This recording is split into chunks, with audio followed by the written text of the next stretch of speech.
إن الحمد لله نحمده ونستعينه ونستغفره ونعوذ بالله من شرور أنفسنا وسيئات أعمالنا من يهده الله فلا مضل له ومن يضلل فلا هادي له وأشهد أن لا إله إلا الله وحده لا شريك له وأشهد أن محمدا عبده ورسوله يا أيها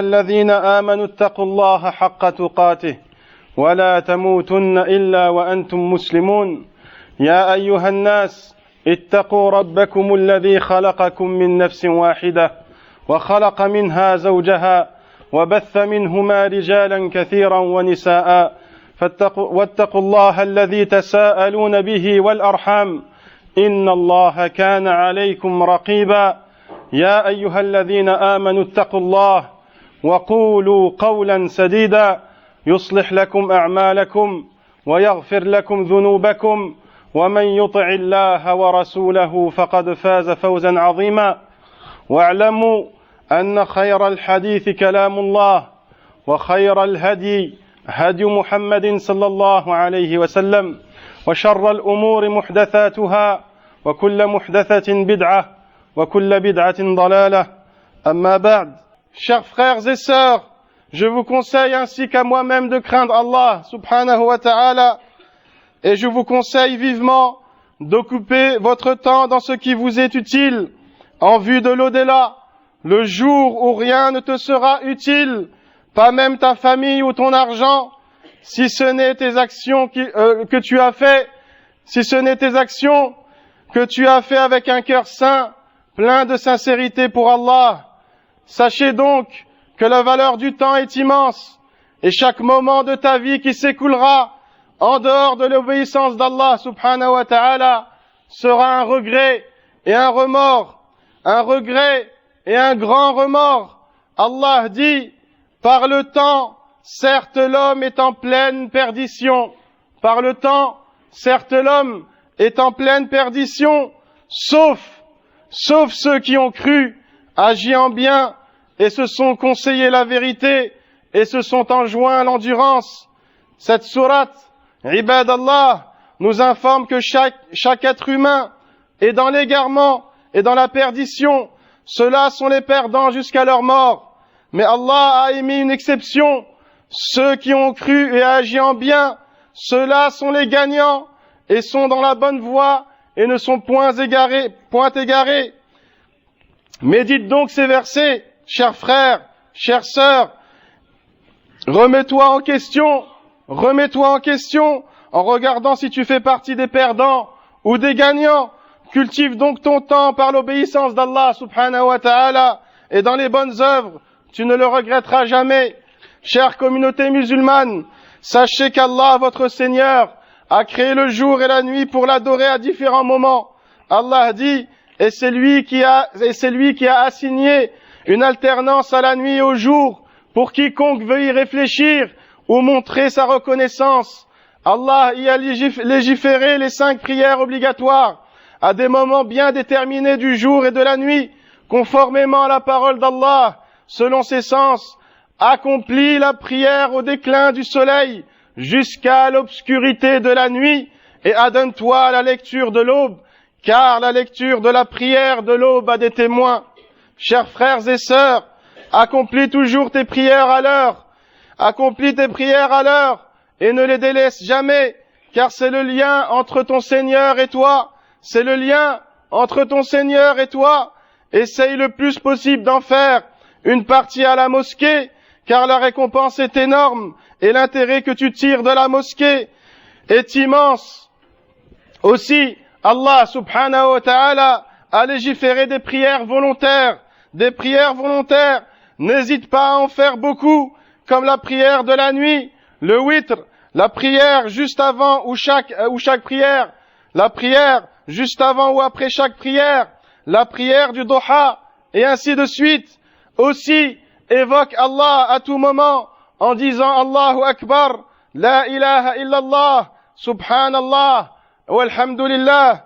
Allah a dit, ô vous qui avez cru évoquez Allah d'une manière intensive, évoquez Allah d'une manière intensive. Chers frères et sœurs, lorsqu'on médite l'adoration du jeûne en islam, on s'aperçoit qu'Allah subhanahu wa ta'ala nous a prescrit un seul mois du jeûne, qui est le mois de Ramadan, un seul chaque année, et Allah t'a légiféré des jeûnes volontaires chaque semaine, le lundi et le jeudi, et chaque mois. Il est bon de jeûner 3 jours par mois, il est bon de jeûner 3 jours par mois. Aussi, Allah subhanahu wa ta'ala a spécifié quelques jours pour y jeûner, comme le jour de Arafat, ou le jour de Ashura, ou 6 jours, ou les 6 jours de Shawwal. Et celui qui se sent d'attaque, il peut jeûner la plupart du mois de Sha'ban et tout le mois de Muharram, ou mieux encore, jeûner un jour et manger un jour, yani jeûner un jour sur 2, et ceci toute l'année. Les pieux jeûnent ces jours et occupent une partie de leur temps dans le jeûne. Seulement nous, on souhaite par dépit que notre jeûne de Ramadan ne soit pas entaché de manque et d'imperfection, mais on est loin de là. Jeûnez donc, mes frères et mes sœurs, jeûnez donc ces jours que l'on vient de citer et approvisionnez-vous pour l'au-delà et craignez Allah subhanahu wa ta'ala. Chère communauté musulmane, concernant l'adoration relative à l'argent, elle peut être obligatoire comme la zakat ou recommandée comme l'aumône volontaire. On trouve dans le Coran qu'Allah subhanahu wa ta'ala a fait l'éloge de ceux qui font preuve de charité à tout moment. Allah dit, ceux qui font l'aumône de jour comme de nuit, publiquement ou discrètement, auront leur récompense, et la peur et la tristesse ne les touchera point. Chers musulmans et chères musulmanes, n'avons-nous pas de l'argent à profusion? Cet argent, pour certains, s'entasse dans les comptes, année après année, sans prendre le soin de verser sa zakat. Aujourd'hui, nous sommes devenus tellement radins que la zakat ne sort plus des comptes.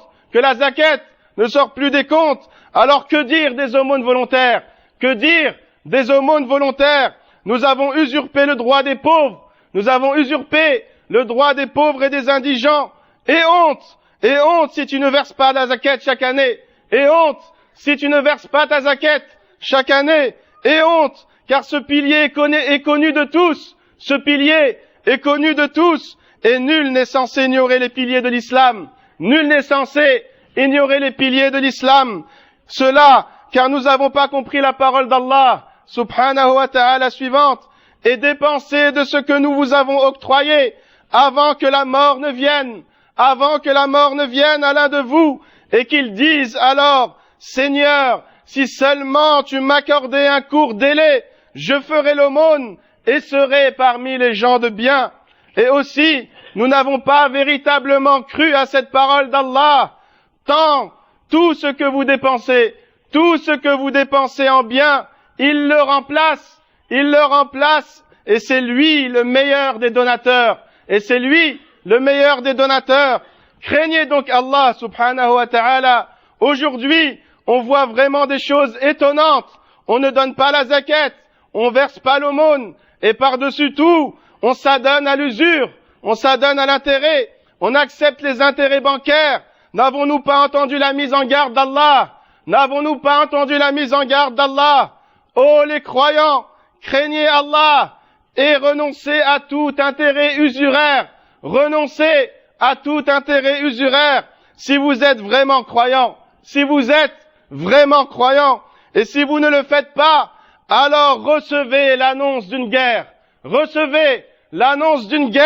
De la part d'Allah et de son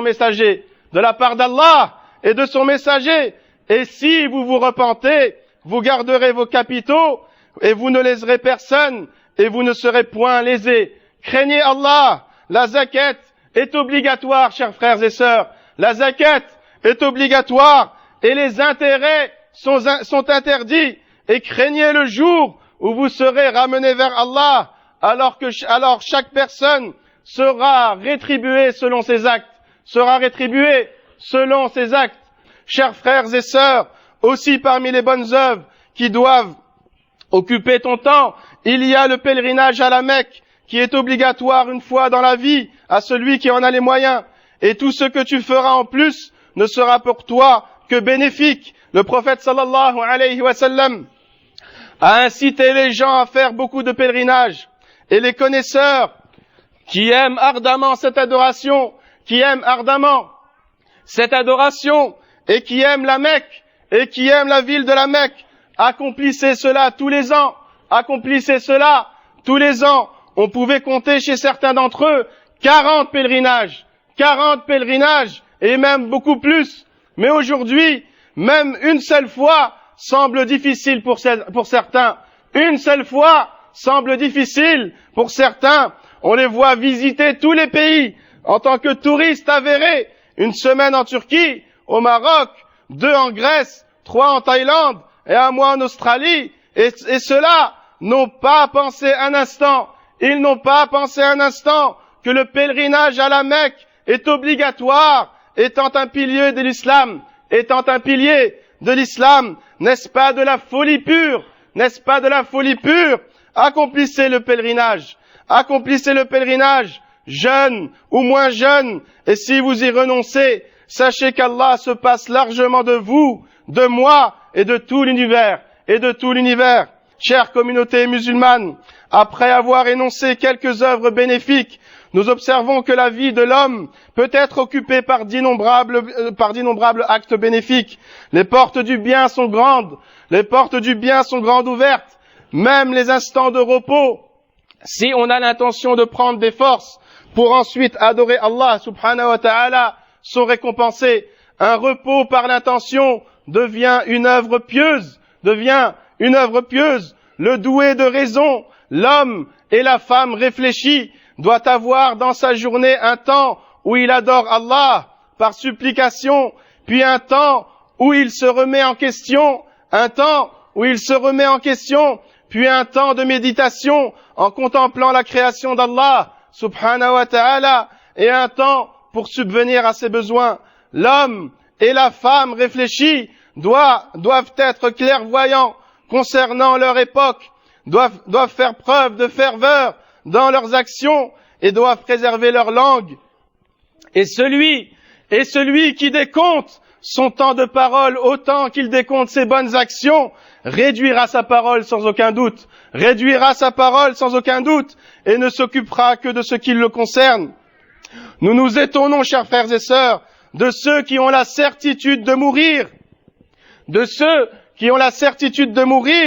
et qui n'éprouvent pas de peur pour autant.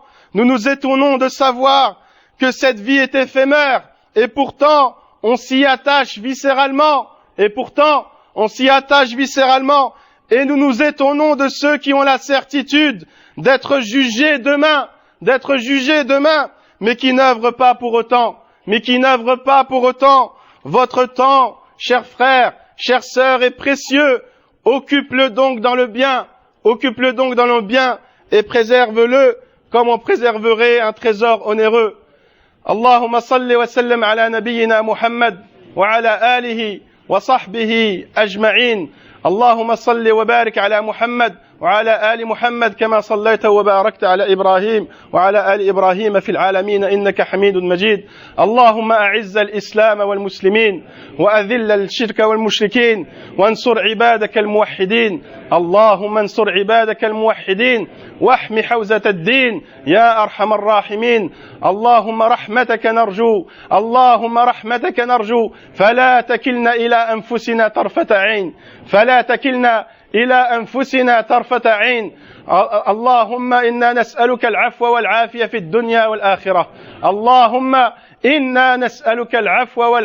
الدنيا والآخرة. ربنا آتنا في الدنيا حسنة وفي الآخرة حسنة وقنا عذاب النار. اللهم اغفر للمؤمنين والمؤمنات والمسلمين والمسلمات.